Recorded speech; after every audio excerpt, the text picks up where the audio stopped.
ஊடகங்களில் வந்த செய்திகள் அடிப்படையில் தான் பேச வேண்டியது இருக்கு. 3000 பக்கங்கள் கொண்ட அறிக்கையாக அது கொடுக்கப்பட்டிருக்கு. கூட்டுறவு சங்கம், ஆவின் போன்ற தேர்தல்களை நடத்தல. அறங்காவலர் குழு நியமனங்களில் திரு சேகர் பாபு அதிமுகவை சேர்ந்தவங்களுக்கு முக்கியத்துவம் கொடுத்தார். அமைச்சர்களின் உதவியாளர்களை நேரடியாக போய் சந்திக்கவே முடியல. பல நேரங்களில் பல மணி நேரம் காத்திருந்து திருப்பி அனுப்பப்பட்டிருக்காங்க கட்சிக்காரங்களே. திமுக அரசு, திமுக கட்சி அப்படின்னு வாக்கு வங்கி பிரிஞ்சிருக்கு. அதுவும் கூட நிலையான வாக்கு வங்கியை உருவாக்கல அப்படின்னு சொல்லப்பட்டிருக்கு. உள்ளாட்சி பிரதிநிதிகளுக்கும் அரசு அதிகாரிகளுக்கும் இடைவெளி இருந்திருக்கு. மகளிர் உரிமை தொகையை பெறாத பெண்கள் அதிருப்தி அடைஞ்சு இந்த முறை திமுகவுக்கு வாக்களிக்கல.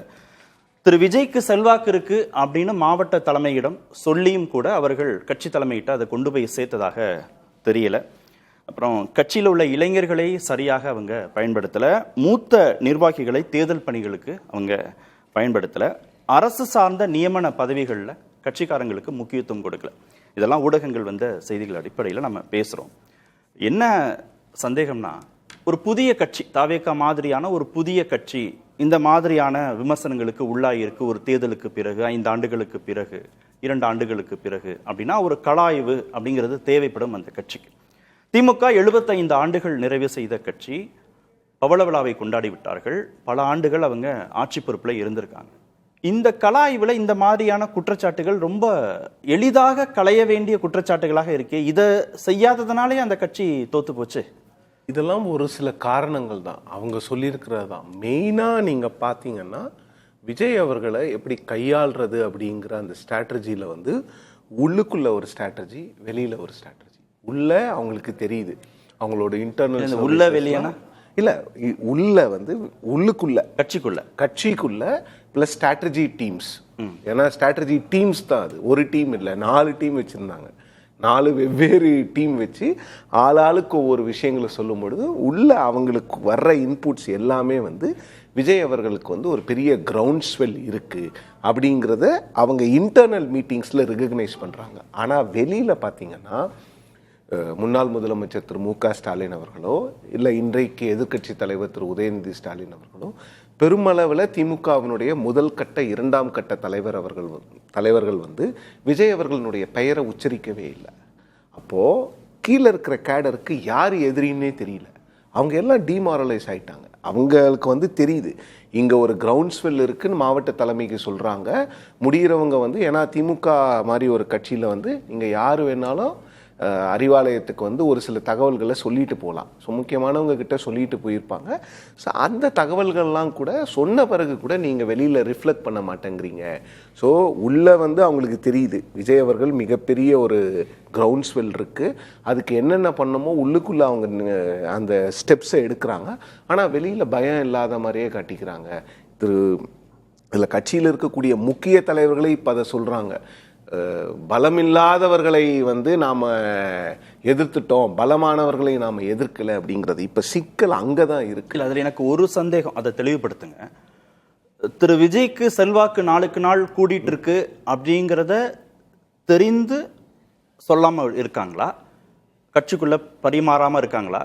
இல்லை திரு விஜய் குறித்து அதிகமாக பேசி அவரை விமர்சனம் செய்து இன்னும் செல்வாக்கை அதிகப்படுத்த வேண்டியதில் அவரை விமர்சிக்காமலேயே கடந்து போவது நமக்கு நல்லது அப்படின்ற அடிப்படையில் அவங்க அமைதியாக இருந்தாங்க? 2 விதமா அணுகி இருக்க முடியும். விமர்சிக்காமலே கடந்து போகலான்றது தான் அவங்களோட ஸ்ட்ராட்டஜி. ஆனால் அதுதான் இன்னைக்கு மிகப்பெரிய பிரச்சனையாக இருக்கு. ஏன்னா விஜய் அவர்கள் வந்து திரும்ப திரும்ப திமுகவை மட்டும்தான் அட்டாக் பண்ணார். திமுக வந்து அதிமுகவை அட்டாக் பண்ணுச்சு, பிஜேபி அட்டாக் பண்ணுச்சு, தாவேக்காவை வேற விதமாக விஜய் அவர்களுடைய பெயரை சொல்லாமல் புதுசாக வந்தவங்க அப்படின்னு அட்டாக் பண்ணாங்க. ஆனால் விஜயோட அட்டாக் வந்து முழுக்க முழுக்க திமுக மேலே மட்டும்தான் இருக்கு. திமுக வெர்சஸ் தாவேக்கா தான் கொண்டு போனார். ஸோ அப்போ விஜய் அவர்களும் அவருடைய கட்சியினரும் திமுக மீது வைக்கின்ற குற்றச்சாட்டுகளுக்கு திமுகவில் வந்து எந்த ஒரு பதிலுமே வரல.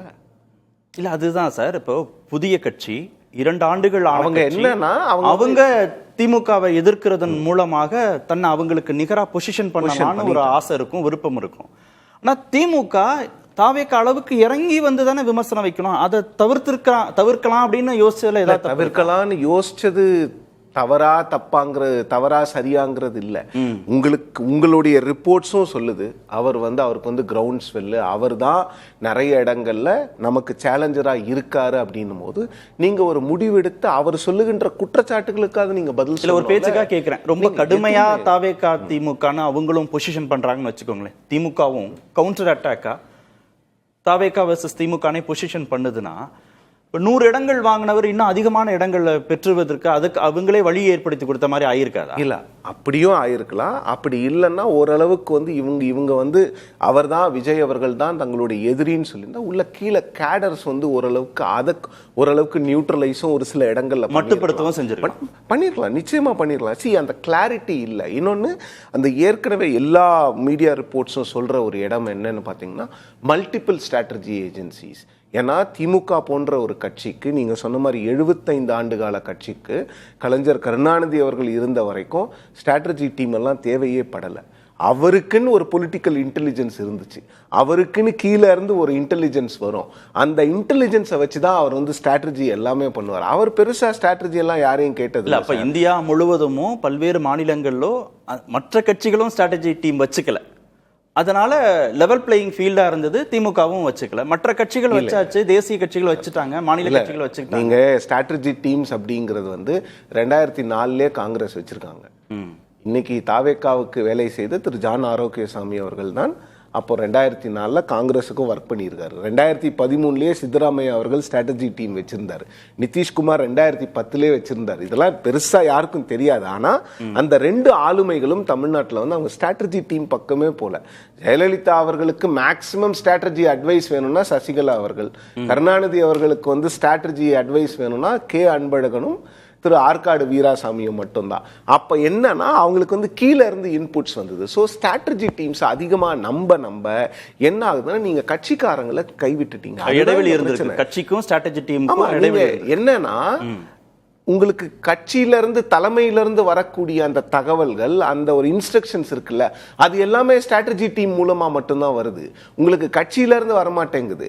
அப்ப என்ன ஆகுது, கட்சியில இருந்து வர்றது போய் சேரல தலைமைக்கு வருது. இல்ல அத சொல்ல முடியல. கட்சியில இருந்து ஒரு இன்புட் கொடுத்தாலும் ஸ்ட்ராட்டஜி டீம் மூலமா கீழே கொடுக்குறாங்க. ஸ்ட்ராட்டஜி டீம் தான் டிசைட் பண்றாங்க இந்த கேண்டிடேட் எப்படி பண்ணணும், எப்படி வந்து ஒரு விஷயத்தை பண்ணணும். இன்னொன்னு வந்து வைப் வித் MKS அப்படிங்கிற விஷயங்கள், இதெல்லாம் வந்து அந்த அன்னைக்கு முதலமைச்சராக இருந்தவர் எப்படி வந்து மீடியா முன்னால நிக்கணுங்கிறது எல்லாத்தையுமே ஸ்ட்ராட்டஜி டீம் டிசைட் பண்ணப்போ அப்ப கட்சிக்கு என்ன பங்கு இருக்கு, என்ன வேலை இருக்குன்னு ஒரு கேள்வி. ஓகே.